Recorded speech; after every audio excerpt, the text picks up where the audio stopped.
Good evening, good evening, good evening. Thank you for prescribing to Dr. Tab. You have prescribed to Dr. Tab. I am your community doc, and tonight is I am introducing a new session called What's Tea.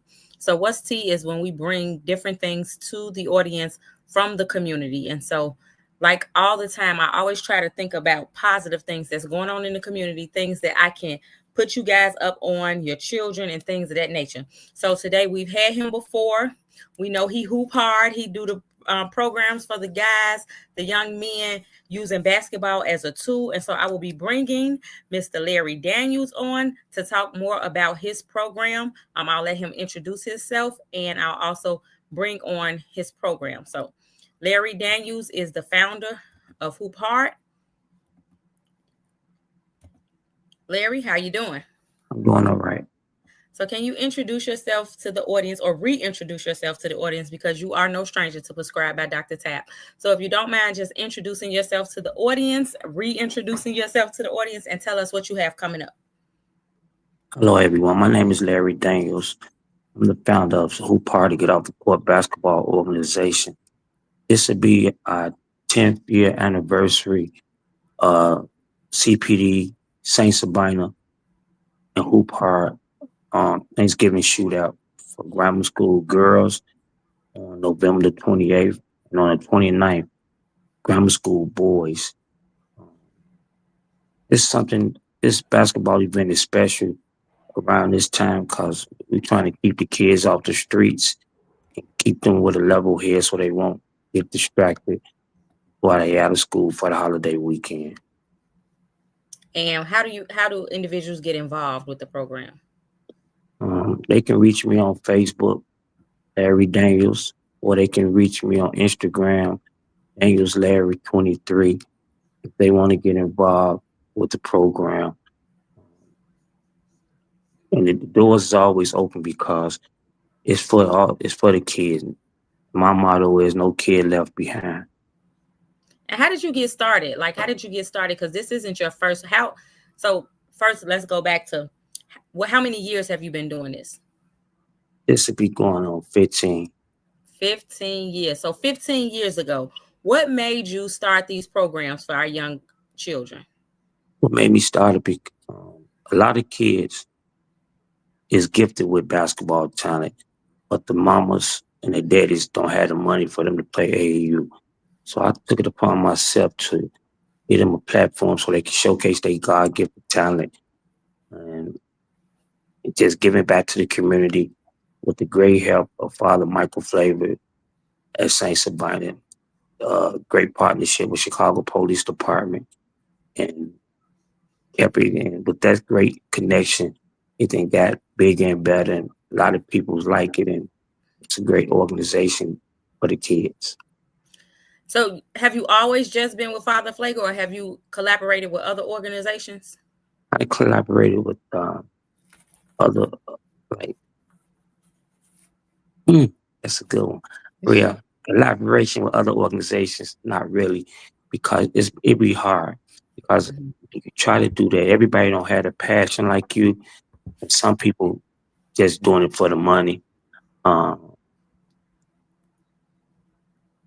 it just collaboration is very hard. It's tab, so I try to stay in my lane and work with the people who have a passion in doing it from the heart. So, what have you learned? Like, I know for me, I've been working with kids. I'm going into my 23rd. I'm in my 23rd year with the court system, and everybody don't have a heart for our youth. And so, tell me, where did that grow from? That heart, because you can want to do a thing, but you necessarily don't have the tools or the tool set to make sure that it's successful. And so, I know just watching my husband build his program, it's hard work. It's hard dealing with parents. It's hard dealing with the young people, especially young people that don't really know that they have purpose or they don't really know their worth. And so how do you combat that? Because you've been doing it for 15 years. And so something had to keep you there. How did you get over that part? How you get over that? First of all, you first got to love and respect yourself, Mhm. or you can love and respect anybody else. Second, you got to have faith because if you don't have faith, unshakable faith, it's gonna be hard. And third, it got to be your passion. Like your husband got a great passion for kids. I got a great passion for kids. You got a great passion for kids. A lot of people say they have a passion for kids, but deep down inside they don't. So it's got to be them three combinations to make it be successful and work for you. And so give me some, like, if you had to, like sum up three life lessons that you learned over the 15 years of doing this, because it may be somebody that's watching this right now that want to do this, but they don't know how, or they've tried and they got, something happened and they gave up. What are three life lessons that you've learned in this work? Life lessons is when God is for you, who can be against you?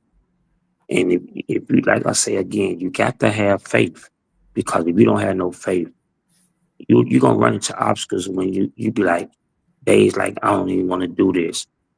That's because you're being tested by the devil to see do Mm-hmm. you really want to do it. And a lot of people say they want to do this, and I just saw it, but they really don't want to do it because they trying to do it for many reasons or for the money.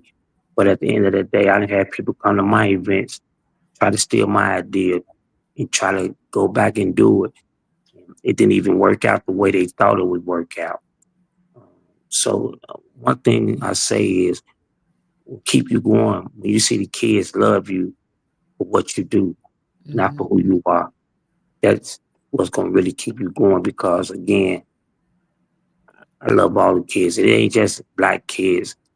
You come to my event, I got Chinese kids, Latinos, whites. So that's a collaboration with it. When the kids see you doing it and motivate them, and it's gonna motivate you to keep doing it because the, the response you get from the kids. When the kids see me, wherever they see me, the first thing they're like, Larry, they be running to me. When you hosting another basketball event, it just happened to me last weekend. I went to a basketball event. All the kids in the gym saw me walk in. Their eyes lit up. They were like, "What you doing here? When you having your event?" I'm like, "Thanksgiving. I will be having the event." It's just a collaboration to go support my brother Ricky Moore when he have his basketball event. But that's what keep me going. When you see the kids smile and they happy, I'm cool with that because at the end of the day, God gonna bless you regardless. And like I tell anybody, I told you before, only thing I want to hear from God is well done, my good and faithful servant. So that's what it's all about. So give us the details one more time for anybody that's interested, and let them know how they can sign up. How can they be a part of this wonderful event? This is a yearly event, correct? Yes, it is. Yeah. Mhm. And you do other things throughout the year. It's just not the Thanksgiving one. I Not that think you do Thanksgiving. three different ones, right? Yeah. My major three events is Thanksgiving, Dr. Martin Luther King, and my third one, it'll be going on 3 years honoring CPD officer Ariana and Preston. They Hmm. got slain. So them my three major events that I make sure um, get highlighted and get recognized and let everybody know about it. But I still also do a basketball event once a month. So, but if, like I said again, if anybody want to come to the event, it's going to be at the Art of Saint Sabina, 7800 South Racine, Chicago, Illinois, 60621. Or Father Michael Flavor is the host. Doors open at 9 o'clock, 8 o'clock. The doors open. The event be from 9 to 7 on Friday and 9 to 7 on Saturday. And how can they get in contact with you, Mr. Daniels? They can reach me by my phone at area code 773-701-0027, or they can reach me on Facebook, Larry Daniels, or like I said again on Instagram. And what's your Instagram tag? Instagram is Daniels Larry 23. Daniels Larry 23, Larry Daniels on Facebook and by phone. So if you have a young person that is interested in basketball, whether they are a female or a male, there is space for them the weekend of November 28th. Between doors open at 8 a.m. First game starts at 9 a.m. at the Ark of St. Sabina, 7800 South Racine Avenue in Chicago, Illinois, hosted by Father Michael Flagger. I have one last question for you before we move to our next guest. Yes. We One of the things that I know you have been doing for years is partnering with CPD. How have you been able to merge that gap? Because recently, CPD and the Black community, it was a strain. So do you think that your event have been able to merge that gap between the young men in the neighborhoods and CPD? Yes, most definitely. It's been again. I told you this before, and I tell anybody. I got a lot of people call me. They be like, "What's the relationship between you and CPD?" It's a great relationship. Um, and my motto to CPD is all kids not bad, and they understand that part of it. And I feel it's moving in the right direction. Honestly, um, you can only say the kids that want to be saved and help the kids that want to be helped. So CPD understand that. That's why they come to my event.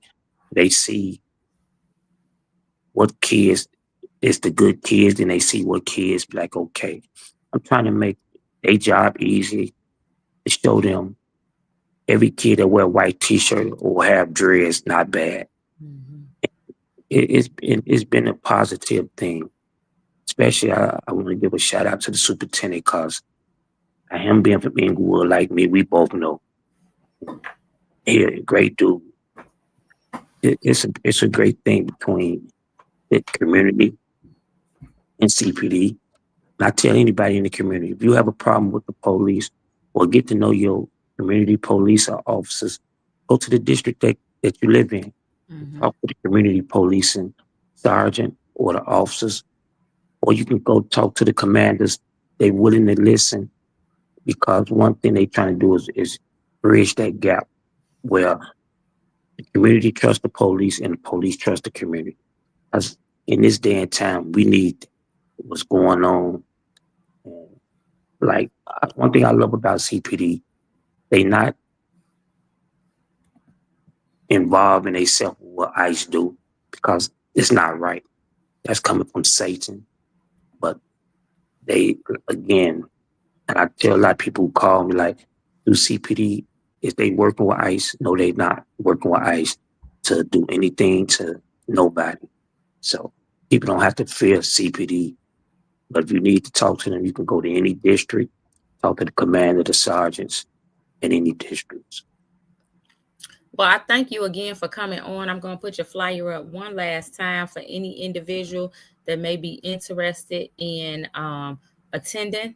I think what you're doing is amazing, and I think that any man that stands up for our community, because I think that that is what is the missing link. There's not enough men standing up and saying, I have a safe space for you to just be a kid. And that's the one thing I love about your program is it offers an opportunity for young men to just be kids. They don't have to be hard. They don't have to be gangster. They can just come in there and be a kid and do what they love to do. And that's who. And so I appreciate you. And I thank you for, always making sure that you show me love and get I on the show appreciate you. and advertise, and your boy is always rooting for you. So I that's love you. That's my man. I always love rooting you. for you. And so I thank you, and hopefully we'll get to see you on the 28th. If we just stop by, I'm sure my husband will be there, but I'm gonna try to stop by and I support you appreciate as well. And so I thank you so much for coming out. Again, that is on November 28th from the hours of 8 a.m. to 7 p.m. or you. Yeah, 7 it's p.m. Doors 7 open at 8. First game is at 9 a.m. All youth, grammar school youth, but both boys and girls. Again, that's at the Ark of Saint Sabina, 7800 South Racine Avenue on November 28th. Thank you, Larry, for Thank tuning you in. again. Have a great evening. You too. So our next guest today is an author. She's an author. She's a woman of God. She is a daughter. She is a wife. And she has we have amazing connection that we didn't even realize that we had until we literally sat down and started talking. And it was like we were talking, it was like we was a mirror image to, to each other. And so I'm going to bring on to the stage now, Mrs. Tanya Beasley Carter. I am so Hey. thankful to have you. Before we even talk about your book, I just want to kind of like talk about just like our experience. I equate that experience to a Mary and Elizabeth experience. When you get around the right people, something in your belly just leap, and you know that your ideas are safe with that person. That that you don't have to guard yourself around that person, and that's what I've always felt like. Every time we linked up, whether we was on a treadmill, we ran into each other somewhere, we met up on intentionally, whatever it was always a leap. It was always a kindred connection, and we didn't understand it. I know I didn't understand it until we had the opportunity to sit down and talk. And so many of the prescribers know that my next book that I've been working on for years, because it is such a hard book to write, is called Who's Little Girl 3, The Mama or the Monkeys.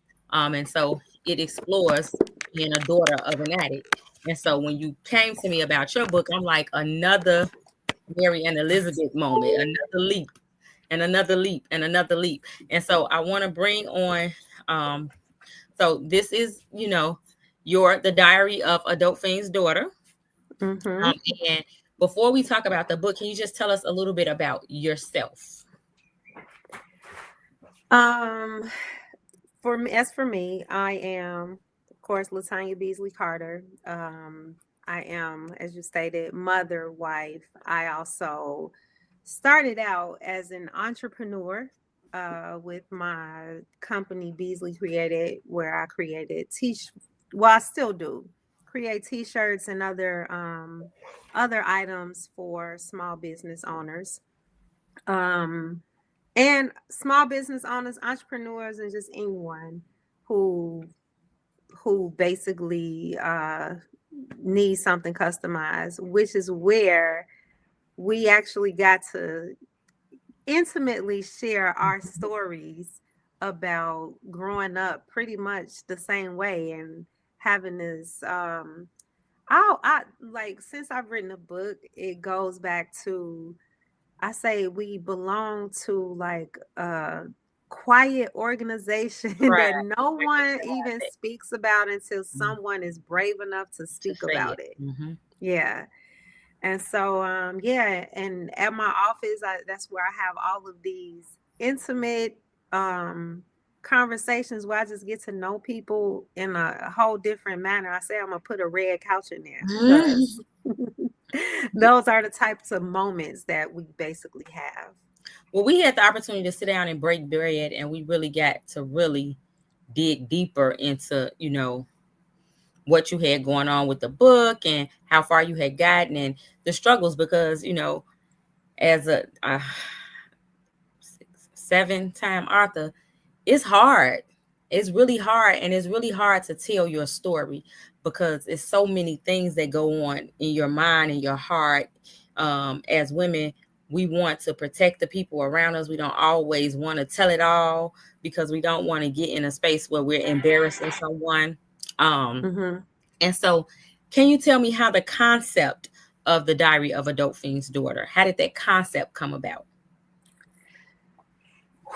Really? Title. I'll start with the title. Mm-hmm. At first, I've always wanted to share my story. Just because I feel like when we have parents who were once addicts and then they go through the entire process of meetings and whatever they do, a lot of times we are left out. Mm-hmm. We don't have a safe space unless it's only group. with a therapist. Mm-hmm. Or I know it's like my mom would say, it's Alateen, it's Al-Anon. You didn't put me in that. Yeah. So, yeah, and I'm always grown right now. And I always say, like, Alateen is for white girls. Nobody is in there talking about the real rugged and the real rude and all the stuff that we experience.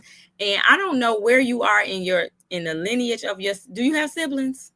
I do. I have. Are you the oldest or the young? I am the oldest.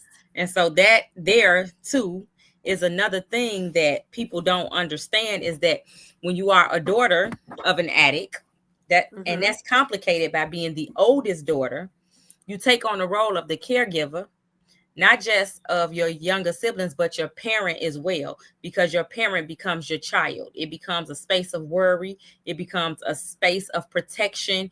It becomes a space where you're trying to hide their truths, because you don't want no one wants their mother to be seen in such light. And so I think that it's so being a child of an addict is one thing, but being the oldest child of an addict is a whole nother story. And so, is that had that been your experience? It's definitely been my experience. So both my parents they were abused heroin. I have chapter 4 in my book is My Brother's Keeper.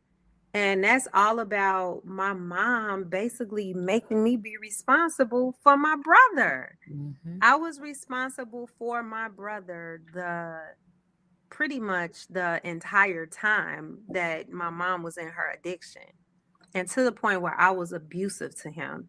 Mm. And then with my father, I definitely took on more of a parental role. Like my father he had a moment where he relapsed, and he was like scared to tell me, as if like I was Mm-hmm. going to get him or something like Right. that. And then even with my father throughout his life, and he passed in 21, but my dad, um, I still had him on my phone bill. I paid his phone bill. If he needed anything, I did it. Whatever I could do to help him, I helped him. So with my dad, yes, it was like a parental role. And I was okay with that because I Mm-hmm. wanted that relationship with my father. And if it was a non-traditional role with him, then I was just happy to have that relationship with That's deep. And again, I don't think that other people understand that, because I look at my sister's relationship with my mother, and they had more of a girl. That was her girl, where I felt like I became her mother. And so, like you, it was always don't tell Kisha, don't tell this, or it's the hush shush, as if I can't tell you how, or she's gonna be mad. And so it puts you in a space where you're always constantly operating in that space of being um it's almost like big mama. I tell people all the time, I'm too young to be big mama. I can't take care of everybody. him. And it does, it like thrusts you. And there is some terms, adultification, the adultification of girls, the Mm, adultification of the oldest daughter, when you take on the adult role and you have of your parent, you become the adult and they become the child. And so I think that takes on a different meaning when we talk about addicts. So some of the things that, I'm not sure if, in your, when writing, there were some things that came up for me when I was working on Whose Little Girl Took Three. And one of the things is that, as a child of an addict, you're more susceptible to physical and sexual abuse, whether it's at the hands of your parent or not. mm, You suffer from abandoned issues. You're more likely to suffer from abandoned issues. You're 50% more likely to be arrested, opposed to someone who did not have an addict for a parent. You are 50% more likely to take on some form of depression. And the thing that really resonated with me in my work is that children, especially girls of addict, is more vulnerable to trafficking as a means of taking care of siblings in the household, and that role as the adult, that adultification piece. And so, I always say that, but God, whenever I think about who I could have been, opposed to who He made me, because everything that I just said was something that could have been my reality, but God spared that for me. And so ooh. I'm always so thankful that He saw fit for me not to take the road that most people in my shoes took. And so I know that that's also your, we've talked about, like what we could have been opposed to what we turned Mm-hmm. out to be. And so in the book Diary of a Dope Fiend's Daughter, can you tell me what was the hardest chapter to write? For me, the hardest chapter to write was chapter 4, My Brother's Keeper. Mm-hmm. And the reason why that was the hardest chapter for me to write was because I did not want to have to ask my brother if he remembered any of the my mean ways. Like I was very mean to him, like abusive. And my brother and I have a wonderful relationship now, right? But in it, like I didn't want to have to revisit the past Mm-hmm. until my husband was basically like, Tanya, you think it's fair for you to air out everybody else's dirty laundry and you not talk about yours? So I was gonna leave that whole part out of the book. Mm-hmm. So I had to actually, before I can start writing a chapter and release it and talk about it, I had to call my brother and ask him if he remembered anything about the past. I had to prepare to ask him for forgiveness. If and I still like apologize, even though he didn't even remember. But that chapter was really hard for me because it made me go back and just have to revisit something in a way that I was okay with writing it in the book, but I didn't want to have to face him if he did remember anything. But when I actually spoke to him about it, he just remembered all the fun times with me. Mm-hmm. He remembered all of the good stuff. And how So what's the time? What's the age difference between you and your brother? 7 years. Oh, okay. So it's a 7 year age difference. But writing the book, it was a lot of the part, like that part was really hard for me, but then it was also reliving certain parts, like more so more recently with I spoke about my father and his passing, and even I spoke about how he basically relapsed right before I got engaged, and I was like, look, you cannot walk me down the aisle as an addict at Mm, all. Like I'll walk by myself or whatever, but you can't. And that was the thing that pushed him into getting sober in his own wow. way. And so I never experienced my mother clean. I feel like Mm-hmm.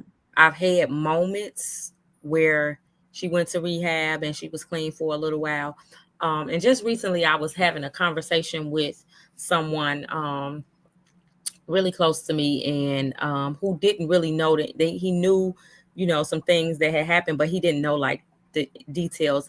And I was telling him that I I live my life on guard. And I don't know if you can share that experience or not, if that's a shared experience we have, but I feel like I'm constantly living on guard because I feel like as a kid, I had to always be aware of who was high around me, who was this. I had to, watch my stuff. I was always afraid of what was going to be stolen and, or who was in the house. If I, even to come out of my room, I had to check my surroundings to see who was going to, who was there. And I had a moment in Who's Little Girl One. I had two moments in Who's Little Girl One that was like really, really difficult for me to write. One of those moments was to talk to my sister, similar to you, about Mm-hmm. um, a rape that occurred in her presence, and to see if she remembered what happened to me, and if it was something that she remembered. And she told me that she always thought it was a dream. Wow. Um, and that occurred because my mom left us somewhere that we should have never been. And so Mm. I think that writing that was very difficult because it really pushed me, it really stretched me in a space to say, have you really forgiven? Are you really healed? Because up until that point, I thought I could write the book because I was healed, or that because I had forgiven her. But revisiting that and like all the things that particular day, how that particular day shaped my life, you know, that really triggered me in writing that book. And I kept having to take that chapter back and do it again and do it again and do it again because it was something that I think that I never blocked out, but Mm-hmm. it took me back to a space where I felt uncovered, and I blamed her for it. Even though I would say, I forgive you, I forgave you, all of this, it was still a space that I just wasn't healed from. And the second thing was in my sister's chapter, because I felt like I couldn't tell a story without my sister's experience. And so I asked my sister to write a chapter in the book. And one of the lines in the book, she talked about finding out that my mom telling her about having HIV and how she did not tell me. And one of the lines that I'll never forget, she said, I I wish that she would tell her so she could have so that Kisha could have time to be nicer to her. And I felt like, Oh. and that it was such a sting to me because I was the kid. It wasn't my job to be nicer to her. It was her job to be my parent and teach me how, Mm-hmm. you know what I'm saying? Because as children, we are a reflection of, we output what's poured in. Mm-hmm. And so if I'm not nice to her, it's because she hasn't been nice to me, or I felt neglected, or I felt abandoned, or I felt misloved or underloved, or all of those things. And for her perspective to be that it was, and I took that as it was my fault that I wasn't nice enough to her. And I think that it kind of spoke to my sister's relationship with her, how she bent over backwards, but I didn't, because I felt like it's not my job to make you feel uncomfortable in your addiction. It's your job as my parent to make me feel comfortable in this life that you brought me into, because I didn't ask to come. Yeah. And so that was really, that was a very difficult thing for me to read, because it was almost like I'm seeing how someone else saw me in in such a vulnerable state, when it should have been, I feel like I should have gotten more empathy of being the person that had to take on her stuff and raise Mm-hmm. you, but instead you saw me as the one that wasn't nice enough. It Wow. made me think about your father, like in that space. Yeah, no, I was always unapologetically me. Hmm. And oh, my mother used to get it so bad. And when I had my book release, the moderator asked a question and she said, I think if it seems as if you gave your father more grace than you gave your mom. And I was like, you know what? I did give him more grace because he wasn't my main caregiver. Hmm. Right, when you are in the house with someone who is supposed to, like you said, I'm a kid. This is the person that's supposed to, that I see every day, who should provide for me, who should make sure I'm in a safe environment. And you mentioned it earlier, by the grace of God, my story, and that was another hard thing about me writing a book, because I was like, I don't have like super duper traumatic experiences like that. Hmm. But trauma It's is right. trauma. Trauma. I was going to I say. found myself comparing traumas, like, well, this didn't happen, but I always go back to say, but God, Hmm. God protected me in so many ways. I'm like, I'm forever grateful. And then it made me, in writing this book, and even now I have to go back and think about times where, I may be having a hard time with something. It's just like, You. remember what you went through. Do God you know what you always survived? protects you. Do Hmm. you know what you survived? Because I think it's chapter 8. Chapter 8 is such a dope idea.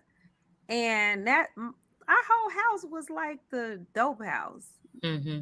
And I just write about how even in those moments I was protected in those moments. Um when I talk about my childhood, I cannot leave out my childhood and the addiction. Like, I had an uncle who stayed with us, and so it's like my bed, he slept on the rollaway bed, and then my brother's bed. And I remember having our first premarital session, and the therapist, it was Love McPherson, and she was like, I it's love love. no, I know, she's Hmm. amazing. And she was like, wow, all of these stories, you don't have you don't have any sexual abuse. Like, I see you so close to all of these men where these things could have happened to you. And I didn't realize, like, and to me, it's like, no, this stuff didn't happen to me. Like, because every person that was around me that could have done harm to me, They protected me. They probably gave me the attention that my mom should have been giving me. Mm-hmm. And these are people that, I mean, they're men. I'm a young girl. You know what I'm saying? These are people that could have had their way. Tried. Like, I was a tough cookie back Mm-hmm. then, but it just goes back to like God always protected me And that's in a shared experience. situations. Yeah, that's a shared experience. That the situation that I did have some abuse that took place was definitely at someone that, again, my mother left me in a space that I should not have been left in. But Mm-hmm. whenever my my mother had 9 brothers. I mean, she had 7 brothers. It was 9 of them. She had 7 brothers, and they were the same. They were protective, my cousins, and the men in my family. And I always say that for us to be in a house with all those men and none of us have that experience is amazing, because Mm-hmm. we did not have we had protectors. And it's so crazy because someone just prophets one of our pastors just prophesied over me, and he said that that it was I was in the middle of men of all ages, and it was just men around me. And he said that there was smoke coming off of me, and that the men was around me in a circle like a hedge of protection. But God Mm-hmm. was but God was telling him to tell me that he too is in the midst. And so Mm. while they're protecting what's coming to me, coming for me, he's what's on fire inside of me. And so Wow. it was one of those things, and it made me think about like all the men in my family. And I am very spoiled by them. I tell people I love my cousin, but my boy cousins, baby, they coming, they stepping, and they stepping every time. And so that and again, it probably goes back to them seeing what was missing, or what someone else should have been doing, because Mm-hmm. it's a real thing. Your mother is supposed to be, I feel like I'm my daughter's best friend. I feel like anything that's wrong, and for anything that's wrong with her, I can pick up right then and there. And that was another source of anguish for me and my mother, is because why didn't you know they did something to me? You know what I'm saying? Like, why didn't Mm-hmm. you realize, or why didn't you know not to leave me there? Like all those things. But again, in people's addiction, they not thinking about Yeah. you the last thing on their mind when they Jones. And like that's the last thing, you know, Exactly. that's the last thing. But what I will say, that most people don't really tap into, is that being a child of an addict, a daughter of an addict. My mother was a crack addict, and not on heroin, but at some point she had, I'm sure, she did dip and dab, but Mm-hmm. it taught me how to survive. And I feel like you could put me anywhere and I'm gonna make it out. Yeah. Now, with my situation, of course, it taught me how to survive, but the biggest thing that I learned, it taught me what I didn't want. Yeah, For definitely. sure. Like, so long, I everything that I did, from almost like my purpose was, I want the opposite of my parents. Hmm.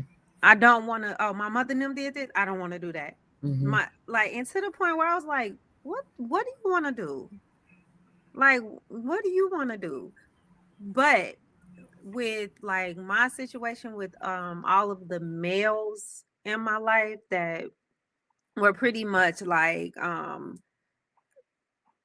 almost, I guess, a protector, and they were just cool. It just, I think it just more so it just made me just like this cool type of individual. Like, I gravitate to, the guys or my guy cousins like way more, because I'm Hmm. just, I'm just cool like that. So I feel like I do too. yeah. I gravitate a lot. I do want to shout out some of the prescribers that are on. We have, of course, my baby. I just shouted my little baby out. I used to call her my broke best friend, but she ain't broke no more. Jayla is listening. We have Maya on, Abronia. We have Doris Scott is also watching today. Is that someone? Yeah, Doris actually moderated the Oh, she okay, was the great. moderator for the book release. Well, welcome, Doris. Welcome to the Prescribed by Dr. Tabb. These are my prescribers, and I'm so happy to have you. So I do have one other question for you. Um, Mm-hmm. when I was writing, I um I was so afraid of offending other people. I was so afraid of how my story was gonna land with others. And not just my sister, but like who would be upset, that I was, Mm-hmm. because you grow up in these black families, and what happened in this house stays in this house. And I was literally airing out a lot of things in that first book. And like your husband said, I was telling my story, but I had roped everybody else up in it. And so and so it was kind of like, how did you overcome, or if it was ever a thing for you, because I know it was a real thing for me to be worried about, like, what is my family gonna be mad, because and Mm-hmm. which was crazy, because everybody knew my mother was on drugs, you know what I'm saying, like it was no secret, but people don't want to talk about it. It's not something that they want to actually talk about. They rather whisper about it. They don't want the real story to be told. And then I also had, after I wrote it, I had family members come and kind of like felt like I was dogging her out. And I had to tell people, like, how you experienced her is totally different from me. You Mm-hmm. got to go home to your mama. You can laugh at my crackhead mama and her jokes, because you was going home to your mother, who had cooked dinner, who was wrapping your hair up at night, who was going over your homework, who was doing all those things. Whereas I was looking for my mother most of the time. I was in the street trying to figure out where she was today. And so, Mm-hmm.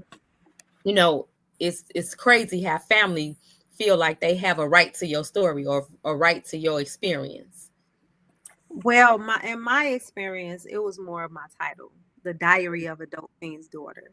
Right. So a lot of people would ask my mom, how do you feel about such a demeaning title? Or how do you feel about your daughter using like that title? Um, and I had to tell my mom, because I stopped talking to her. I stopped telling her where I was in my writing journey, because she was like, "Oh, after you say this, you should be like, and then she's doing this and that." Like, and I was like, you know what, mom, with all respect, like I want to tell my story My from my way. perspective, my way, and I will do my best when it's appropriate in my story to highlight your achievements and the things that you're doing now. And even in the book, before people even start reading the book, I have a lot of like disclaimers and things like that before they even start. And I do ask like people to like take what resonates with them, peacefully leave what doesn't. Make sure that I talk about suicide and just things that may be touchy for other people.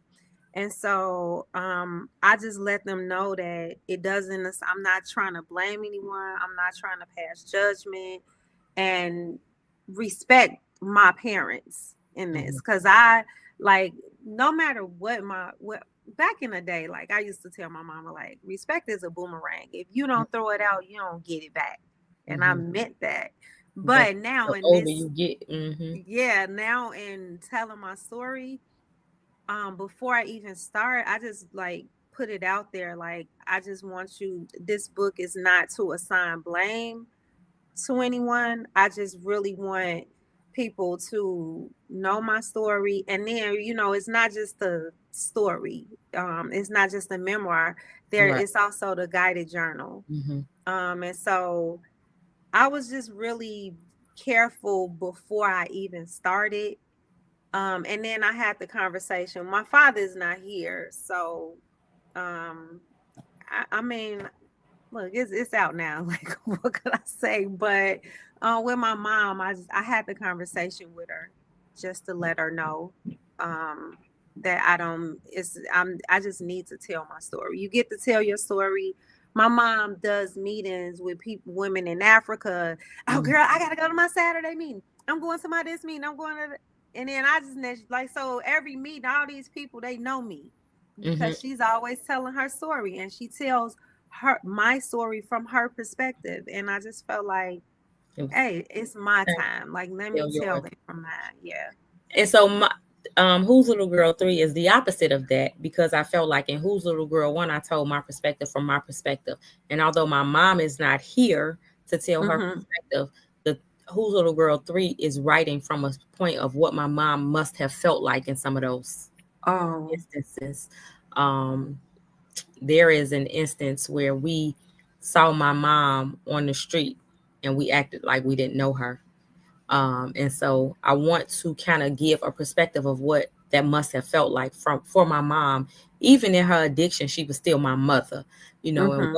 what that must have felt like, or what it must have felt like to come back home, whether or not you was gone 2 weeks or not, to come back home and your kids are gone. Someone has came in and have come in and taken your children away from you. And so I just really, and I don't know if that's my way of giving her some dignity, because I know that Mm-hmm.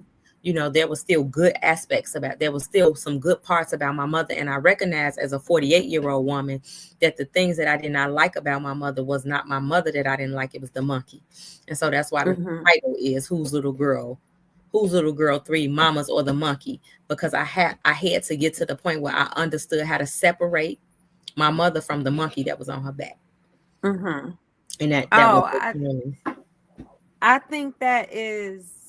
I think that's beautiful that you are writing it from their perspective. And I think it takes a certain person, and you have to have a certain heart and a certain level of understanding to even know that when a person is like on drugs, I mean, they're under the influence. Just like people give other people grace all the time for just being drunk. Oh, he was drunk, she was drunk, Mm-hmm. I was drunk, I blacked out. Like it's But still not addicts. They don't do that with addicts.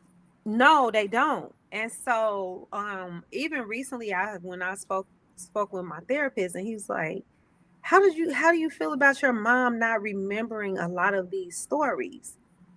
I was like, it doesn't bother me. And he's like, well, it doesn't? Like, he's trying to pull something out of me. And I'm like, she was an addict at the time. You know what I'm saying? And so I don't get upset that she doesn't remember these things. I don't feel away. I know what happened. She knows what happened. And really what matters is like now, like our relationship now. And then even in your story, with Who's Little Girl 3, being able to be compassionate enough to understand things from your mom's perspective. Well, And that so took a long time. Now, don't give me too much no, credit, but because it no, took a but you're there. I long. don't care. You are there. I am there now, and I think that coupled with being a mother, coupled with like the work that I do, I'm gonna be honest. Like, I had a hard time when I first became a probation officer, because the area that I worked on the west side of Chicago. A lot of my mothers was addicts, and I would be Mhm. so pissed, like, yo, like, he wouldn't even be out here doing this if your ass, like, I just had such a disdain. And I really Mhm. had to work through that, because it was not just affecting my life, my relationships with other people, but now it's affecting my work. Like, I had to understand that I'm a figure that's coming into this space, but they're there. Like, this mother is not gonna ever stop being his mother. Even in death, she's gonna be his mother. And so I had to Mhm. try to change my perspective in dealing with, you know, addicts who of my, mothers of my clients who happen to be addicts, because I was bringing my own stuff into their world, and he may not have Mhm. felt like that, especially with boys. Boys, they just want to Oh take care yeah, of they their love their mother. mom. They just love their mother, drunk, high, whatever. They just want to take care of their mother. And I realized that it was I was bringing something to the space that didn't have to be there. And so I really Mm. had to work through that on my own, just to be good at what I did, because I felt like I was on assignment in my job. I never felt like my job was my job. I felt like it was an assignment, and I couldn't complete the assignment with having all of that in me. And even in my process of trying to be forgiven, I used to be triggered so much by stuff. Everything would trigger me. Having a child and asking me questions about her maternal health, a serious trigger. Like, not knowing things that I should have known, about my mother, because she had been in her addiction as long as I had been living, almost, like most of especially my teenage, my mother started using Mm-hmm. when I was in second grade. My mom started using when she was 15. Oh wow.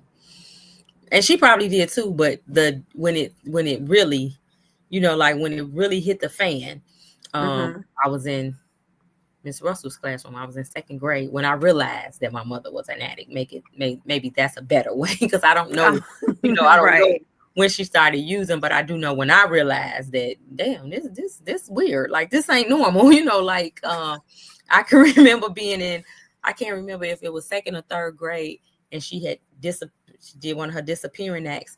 And in my mind, in my adultified mind, it was my job to make sure didn't nobody know that my mother hadn't been home. So I would leave Mm-mm. the window open a little bit.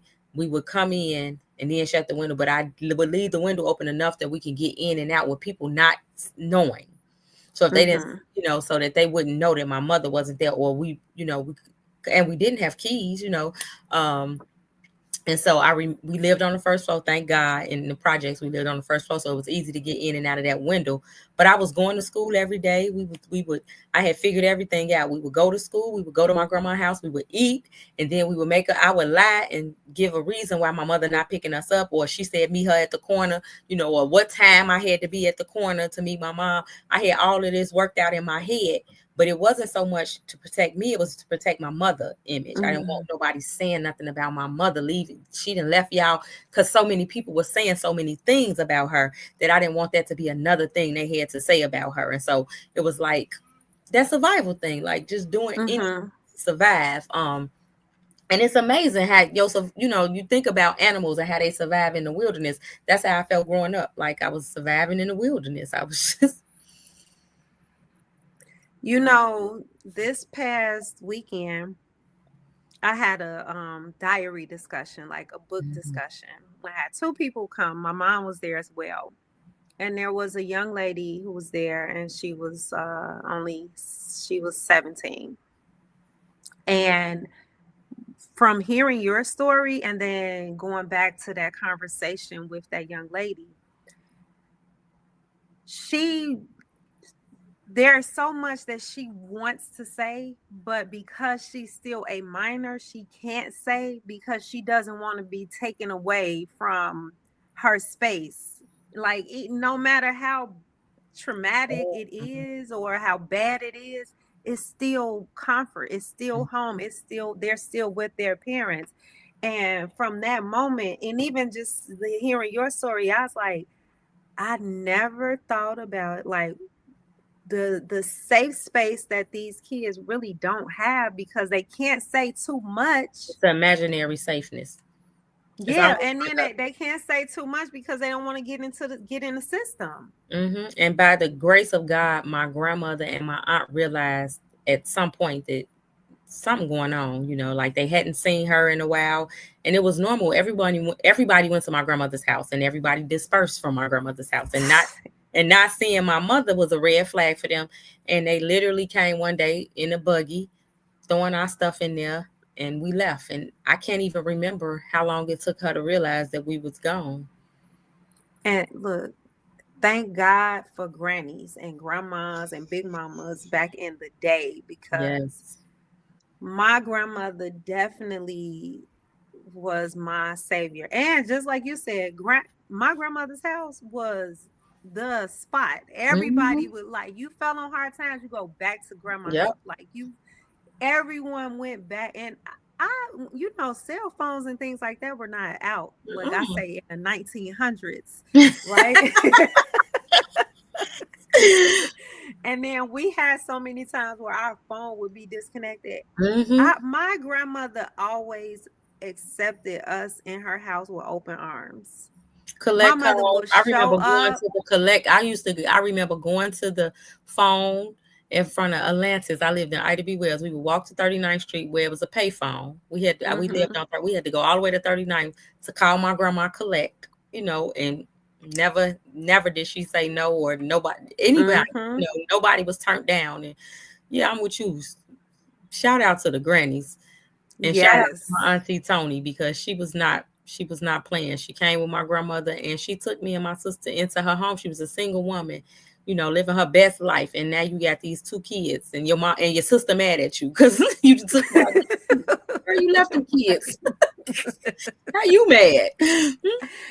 Yeah, no, it like when you just think back and about like those saviors, those Mm-hmm. things that you really don't even think about back when you're young, but as you get older, you just don't even think about. Like, I thank God for this part. Like my grandmother and my father's sister used to like team up to make sure I had things. Because when Mm-hmm. I was like when I was in eighth grade, seventh, eighth grade, remember the jukebox was out. Oh, I used to get teased so bad that song, Yo Mama's on crack rock. Me too. But my aunt and my grandmother will come together and make sure that I had like nice clothes. And my mom kept me up too. And I used to be like demanding, look, you get that check, you gon' if it wasn't for me, you wouldn't get as much money as you like. I Mm-hmm. would make her buy me gym shoes and things like that every other month just to at least keep the kids from not teasing me about like what I wore, my clothes. Like you tease me about her, like, but you can't tease me about me. You know, Mm-hmm. I'm just grateful for Yes. grandmamas and aunties and people that are compassionate, and they just understand that kids are brought into this world and we don't ask for the things that our parents necessarily put us through.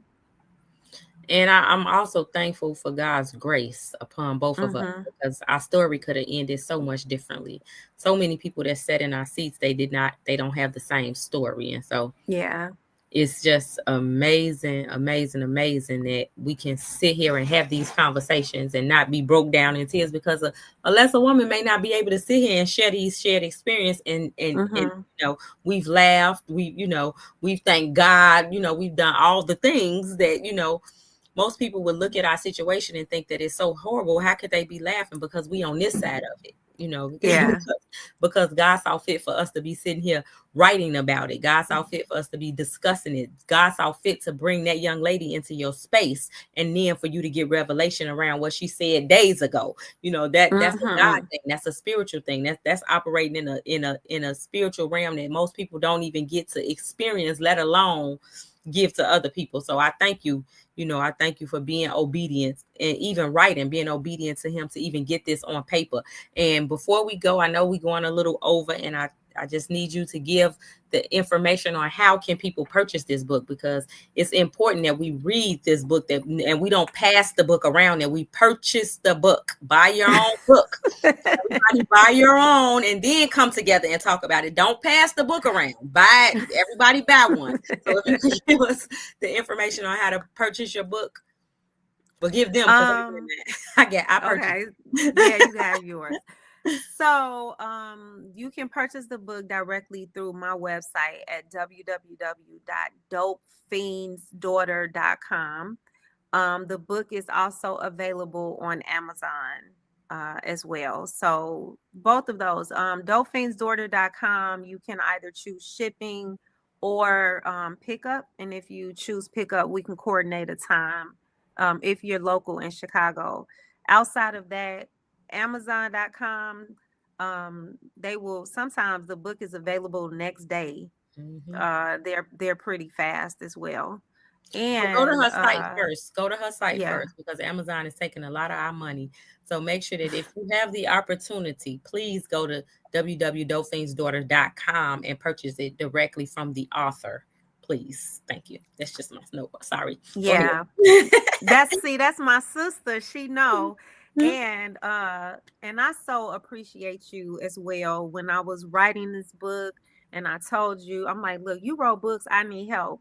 We went out, we had an amazing time. When we went out, we ate, we shut the restaurant down just about, and you gave me all of the gems and everything that I needed to get this project started. So I just appreciate you. I just appreciate the fact that just God just brought us together in so Align. many different ways. aligned us in so many different ways. But I mean, Yes. and again, I think that it speaks to your person, like you just have such a inviting spirit about you that I don't know if people, if you have an opportunity to go to that shop, get some printed because you walk in there and it's like the anointing is so strong in there. Like you have such an inviting spirit. And I mean, like not even there, like on the treadmill, just talking and just, like you could do this, like, come on, girl, like it's that kind of thing that, yes, that was us working out. But that come on, girl, we need that in so many different spaces. And so when I had the opportunity to tell you, come on, girl, you got this, I just wanted to give back what you had given me, and so I just think that you have such a spirit. And if anybody, you can just see it even on your picture, like, like the smile, like just the I made it, like, and I am. And one thing that we do have to acknowledge is that when we talk about parental figures, we are their legacy. And so everything that they did not get right, we have the opportunity to do so. We have the opportunity to bring back life to a name that may have been, dirt. We have the opportunity to make that legacy mean something. That in your mom's case, she doing it on her own. She is really creating legacy, but your story also feeds into that legacy, and it gives a blueprint for your own children and children that may have grown up like you. And so I thank you for being vulnerable enough to give that space to, like you said, the tribe that we come from, because everybody don't give the grace and the space to, explore what that experience is. And we also have to be conscious that everybody that see our experience, we need to show what the positive, how we can overcome that. We can't just anything, and not just being an addict's child or a dope fiend's daughter or a crackhead's daughter, but so any struggle, we have, as children of God, as representation of the kingdom, we have to be able to show what it looks like on the other side, and we also have to be able to show people that anything that we did wasn't us. It was God. It was the God in us. And so to tell somebody, oh, because I wrote a book, you can't write no book because I wrote a book. No, I wrote a book by the grace of God, because God gave me a space. He poured into me. He allowed me, to lay in his arms when when it got too hard. Who am I to say he can't do the same thing for you? That ain't kingdom living, and so when we take care, we have to be mindful to take care of the kingdom business while we taking care of our own, because we can't do it without them. And so, that wasn't me. Who am I to say, I'm going to give you everything that I know because somebody gave it to me. Even if God gave it to me in my sleep, it wasn't for me to hoard. It was for me to give, it was for me to pass on. And so I just, pray that we just continue to pour into each other and other women, similar experiences. So I thank you for sticking on in me. We 4 minutes over, but I appreciate it. No, thank you for having me. Thank you for having me. I appreciate everyone that's the watching. discussion. Yeah, discussion is always good. Everybody that's watching on Facebook or Instagram, please take a screenshot, because on the screen you can see everywhere that you can purchase the book. So make sure that you don't just listen and be entertained by the story. Pour into the author, please. Thank you. Have a great evening, Latanya. Hopefully we can go. You too. Break bread. Do it. I still got to come. I got to still pick my stuff up. So, and I wanted to talk to you about something else too. So I'll be giving you a call. Okay. Well, have a great evening. All right. And thank you so much again for the opportunity. And thank you for allowing the world to kind of see our conversations behind closed doors. So I appreciate it. And this was amazing as always. Thank you. We always, whenever we connect, it's gonna always be fire. It's a fire in that belly. Have a good evening. All right. Husband, my regards, and have a great evening. And I'll call you tomorrow. Okay. All right. Thank you. All right. You're welcome. So thank you guys for holding on. We got some prescribed business we got to take care of. Remember that next week is lyrical therapy. we are bringing Nas to the couch. So make sure that you tune in. Me and Mr. Fluent will be taking Nas to the couch, the lyrics of the lyrical genius Nas. We will be breaking those, analyzing those lyrics down, and doing a therapy session with those lyrics. So make sure that you tune in next week. And the third Wednesday, Worship Unplugged with Pastor Michael Blackman. Make sure that you tune into that, because we're talking about what we're grateful for. This is a season of gratitude, and we will be talking about those things that we are the most grateful for on the third Wednesday. And for the Prescribed Book Club, make sure that you are reading. You have a few. Capadonna is long. Make sure that you are reading, and don't get on talking about I ain't finished, because we telling the business this time. So make sure that you got your book, Capadonna by Jaquil J, because we rolling over to Capadonna for November and December. We are exploring Capri. So we don't want to leave you behind, but we definitely will. So make sure that you get your book and you're ready for the discussion. The link will be dropped on the third Wednesday so that you can join us live for our Bestie Book Club discussion. Thank you again for tuning in, winding down with me on this Wednesday evening. You have prescribed to Dr. Tabb, and I am your community doc, and I try to hit you with as much inspiration, motivation, community health, and wealth that I possibly can. Thank you again, and I will see you next week, same time, same place.